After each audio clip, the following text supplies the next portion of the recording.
Yang saya dapat tadi pagi ya, ampas kelapanya. Nah, ya. Nggak punya lahan, ya.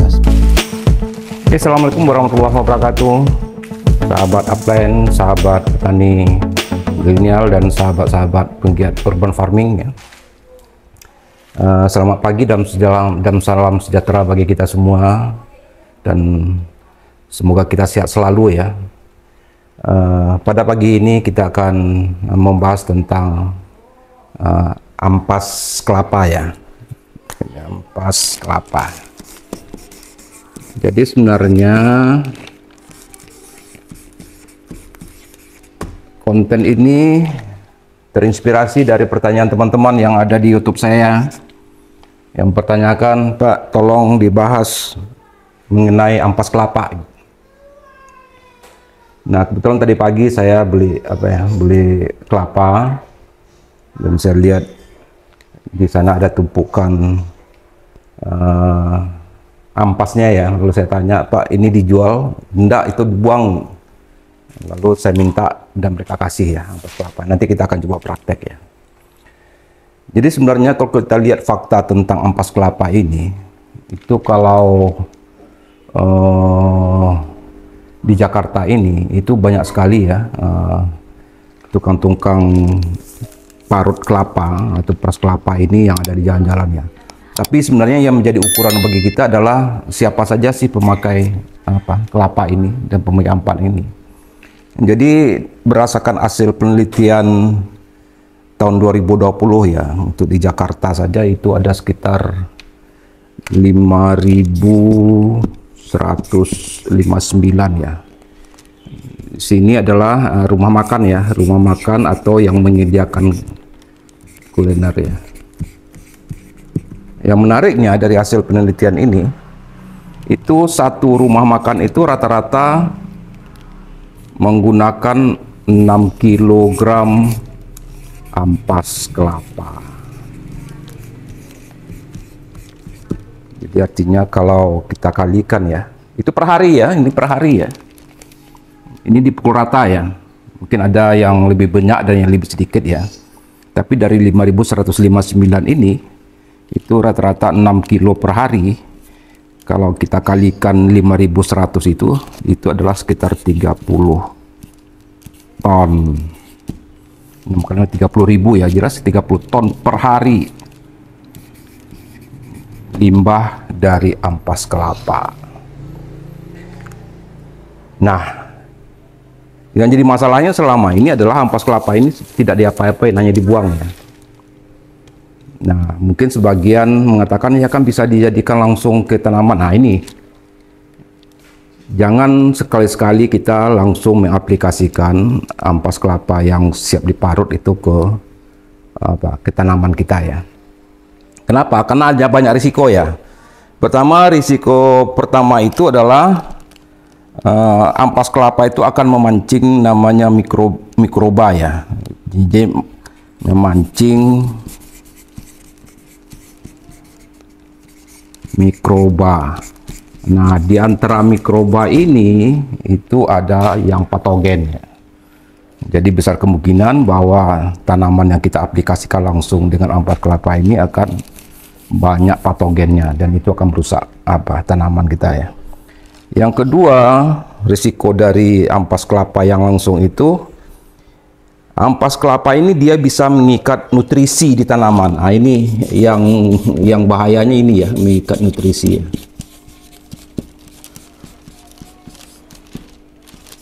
Nah, jadi artinya ketika ampas kelapa mengikat nutrisi, maka tanaman kita pasti kekurangan nutrisi ya, sehingga tanaman kita itu pasti akan kerdil ya.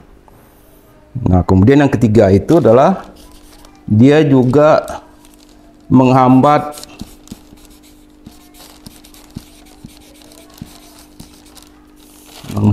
sirkulasi oksigen di tanah, menghambat oksigennya,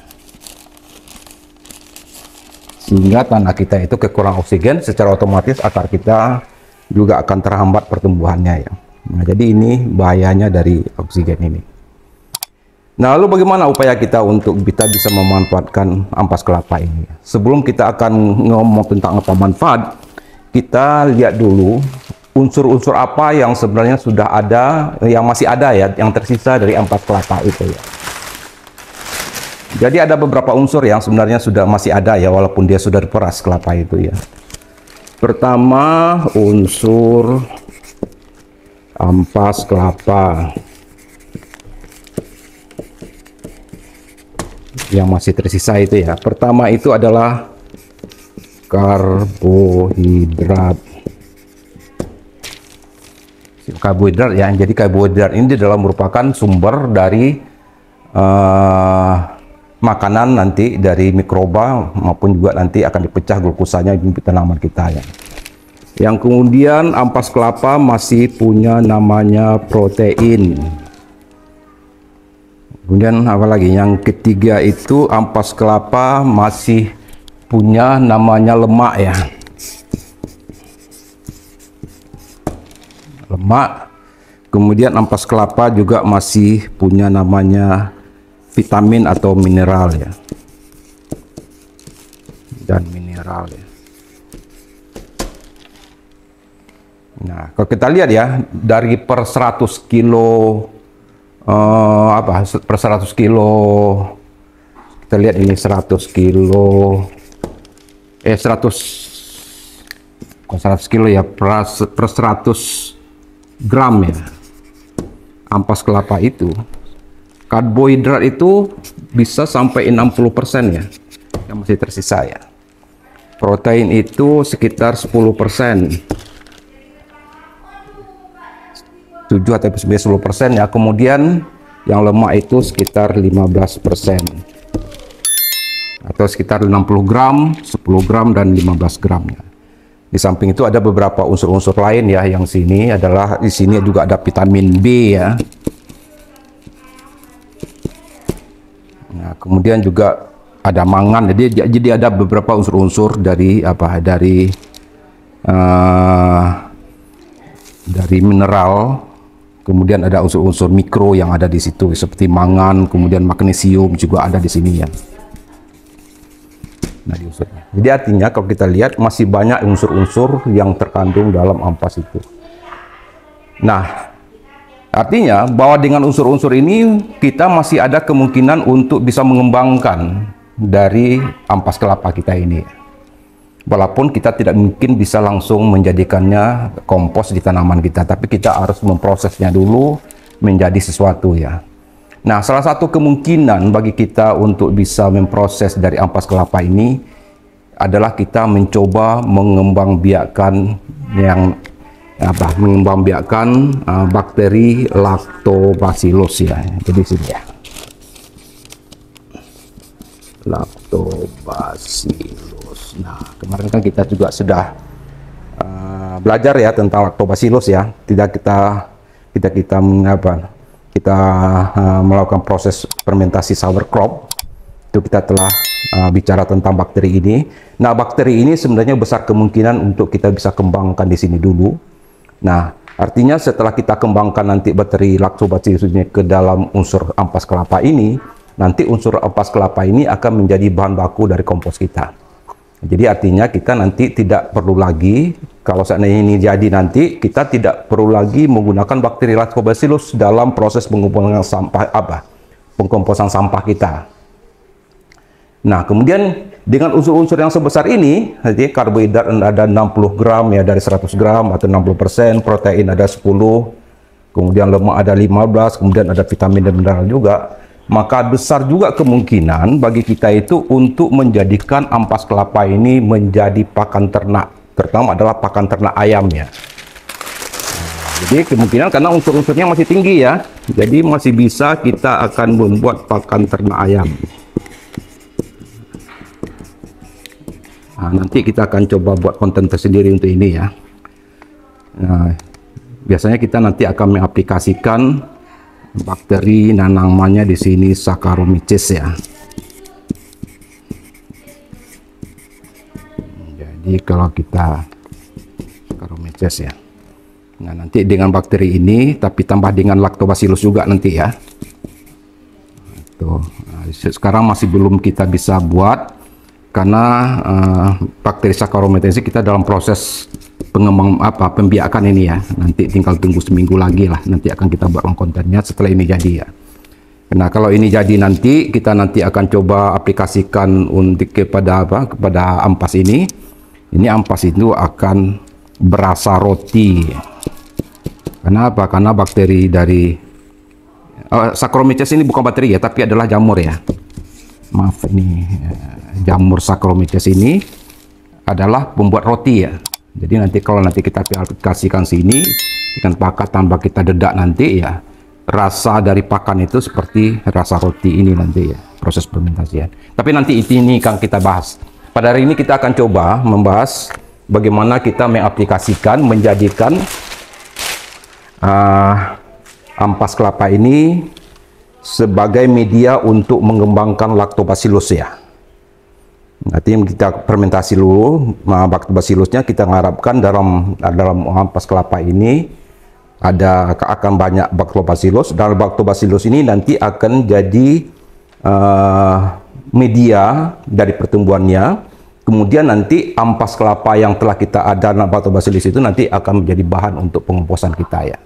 Sehingga prosesnya nanti di kompos kita tidak perlu lagi memakai lactobacillus. Nah, untuk itu kita langsung praktek saja ya. Sekarang ini hari katanya panas sekali ya. Diprediksi hari ini 40 derajat ya. Jadi makanya kita mau betul ya, pagi ini sangat panas kelihatannya ya. Jadi kita langsung praktek saja sebentar untuk bisa memprosesnya.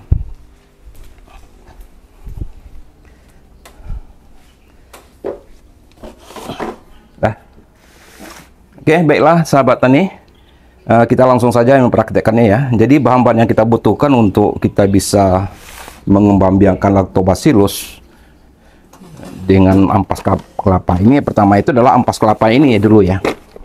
Jadi ampas kelapa ini yang saya dapat tadi pagi ya, ampas kelapanya. Tadi memang nggak kotor ya, karena campur-campur dengan tempurungnya ya. Makanya tadi pagi saya buang dulu tempurungnya ini, bersihkan dulu ya. Nah, kemudian perbandingannya. Nah, kemudian yang kedua, bahannya itu adalah saya gunakan jerami ya. Kenapa jerami? Jerami ini adalah kaya karbon ya. Kita berharap nanti dengan menggunakan karbon itu akan menjadi energi bagi bakteri lactobacillus yang akan kita kembangkan ya, dengan menggunakan bahan ini. Jadi bahannya itu hanya dua ini saja ya. Jadi pertama itu adalah ampas kelapa ini, kemudian yang kedua itu hanyalah jerami ini sebagai karbonnya untuk menambah energi. Nah, kemudian yang sini tidak kita kasih gula lagi, karena apa? Karena dalam ampas kelapa ini dari 100 gramnya itu 60 gram itu sudah karbohidrat ya. Jadi ada karbohidratnya juga masih tinggi di sini ya. Jadi asumsi kita bahwa kemungkinan lactobacillus bakteri kita itu itu akan tinggi ya. Kenapa? Karena di dalam ini juga masih ada karbohidrat dan ada glukosa yang tinggi yang memungkinkan dia itu untuk bisa hidup ya. Termasuk juga ada juga protein di sini. Nah, kemudian perbandingannya itu adalah 1:1 ya. Kalau bisa 1:1, di satu ampas dan satu adalah jerami ya. Nah, ini tadi saya timbang 2 kilo ya, maka kita butuh 2 kilo juga ini ya. Kayaknya ini tadi ini kebanyakan. Ini nanti kita kurangin aja ya, kurangin sedikit ya.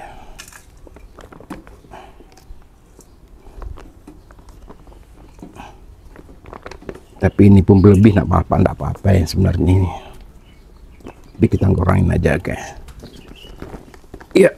Nah, ya caranya ya tinggal kita campur aja ya, kita aduk aja.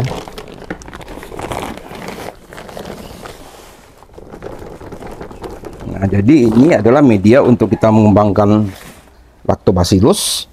Sekaligus nanti kalau media ini nanti lactobacillusnya sudah berkembang di sini, nanti ini akan langsung menjadi media kompos kita nanti. Jadi kita tinggal tambah saja dengan unsur lain ya, seperti kohe. Jadi bagi kawan-kawan yang milenial kemarin itu yang ingin mengembangkan kohe sapi atau kohe kambing, ya tinggal salah satu bahan yang akan kita tambahkan adalah ini ampas kelapa dengan jerami ini yang telah kita fermentasi untuk kita kembangkan, yang isinya itu sudah ada lactobacillusnya ya. Nah, jadi nanti ini akan mempercepat prosesnya nanti. Proses pengukusan kita itu nanti. Jadi bahan apapun silahkan ditambahkan, tapi bahan ini akan menjadi bahan dasar untuk bakterinya. Di samping bakteri yang sudah ada ya. Jadi yang kita komposkan, kita aduk merata seperti ini.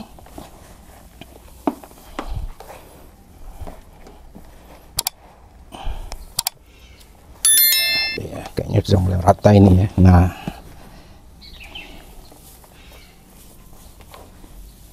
ya, prosesnya seperti ini saja. Nah, kemudian kita tambahkan adalah bibitnya ya. Isolatnya adalah bakterinya ya. Nah, kemarin kan kita sudah mengembangkan bakteri lactobacillusnya dengan menggunakan fermentasi kubis ya, dengan model sauerkraut itu ya. Nah, ini yang kita kembangkan kemarin itu. Jadi makanya pentingnya kita mempunyai bakteri sendiri itu adalah itu. Jadi kita bisa mengaplikasikan apapun yang kita butuhkan kepada tujuan yang akan kita inginkan ya. Nah, walaupun memang bakteri kita ini itu kualitas atau kemampuannya mungkin ya masih masih rendah ya, tapi nggak masalah. Beda dengan kemarin itu, kalau seandainya lactobacillus yang digunakan di IM4 itu ya, itu dia sudah melipat-lipatkan itu jumlah bakterinya itu. Makanya dibuat itu adalah 10/7 ya. Jadi sudah sekian kali lipat yang ditambahkannya ke genom itu ya. Nah, kita belum mungkin bisa melakukan seperti itu karena itu adalah butuh lab ya, butuh perlakuan yang betul-betul ketat ya, tidak mungkin, tapi kita akan gunakan saja apa yang kita bisa saja ya. Nah, lalu kalau seandainya dikatakan wah ini kan rendah sekali, belum mungkin ya, tidak masalah. Dalam organik itu tidak perlu kita ukuran-ukuran sekali, yang penting nanti bagaimana kita lihat aplikasinya saja ketika kita di lahan kita ya. Karena dulu waktu Jakabar ditemukan juga tidak pernah juga diukur berapa itu N-nya, P-nya, dan K-nya. Tapi ketika dia terbukti ya udah, sekarang orang makainya semua ya. Tanpa harus kita tahu itu berapa unsur N, P yang ada di Jakabar itu ya. Oke, gitu saja sebenarnya. Sederhana saja cara berpikir untuk pertanian organik ini. Nah, kemudian yang bakteri yang kita butuhkan itu 1 kilo bahan ini dengan 1 liter air ini. Jadi ini tadi 2 kilo ya perbandingannya, berarti sekitar 2 liter ya kita masukkan ya. Memang sengaja kita buat banyak agar kita bisa memastikan ya bahwa kita masukkan aja ke dalam ini dulu, nanti kita campur air ya. Nah, sudah baunya sudah mulai asam sekali ya. Karena memang ciri-ciri dari asam latat itu memang asam ya. Baunya udah asam ya.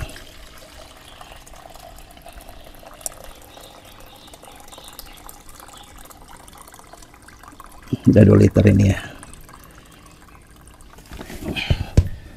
Oke, untuk ngurang airnya kita tambah sedikit air ya, untuk agar ini lembab saja ya sebenarnya ya. Kita tidak perlu banyak air, lembab saja. Nanti kita aduk lembab, nanti kita fermentasi. Jadi dia tidak boleh basah dan juga tidak boleh terlalu kering. Jadi prosesnya seperti ini saja ya.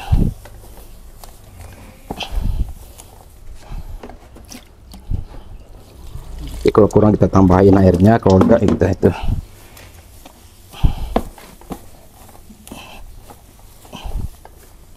Nah, kemudian karena ini kita mengembangkan bakterinya, maka prosesnya itu adalah dengan aerob ya.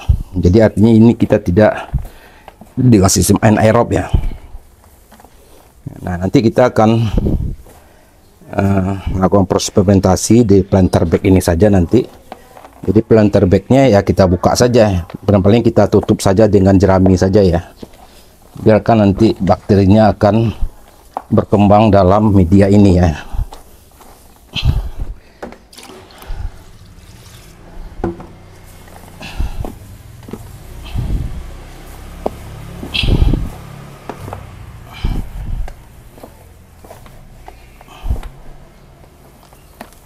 Oke, airnya kayaknya kurang ini.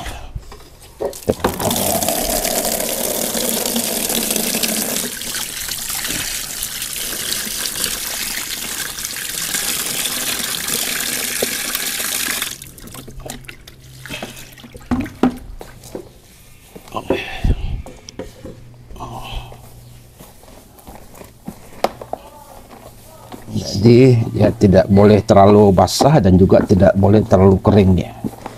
Dia harus kondisi lembab. Jadi sebenarnya pun tadi dalam ampas kelapa ini juga sudah ada airnya ya. Nah, kayaknya sudah ya, kayaknya sudah lembab ya. Kayaknya cukup ini saja caranya. Enggak apa. Langsung kita fermentasi aja. Kita tunggu agak seminggu atau 10 hari ya. Mudah-mudahan nanti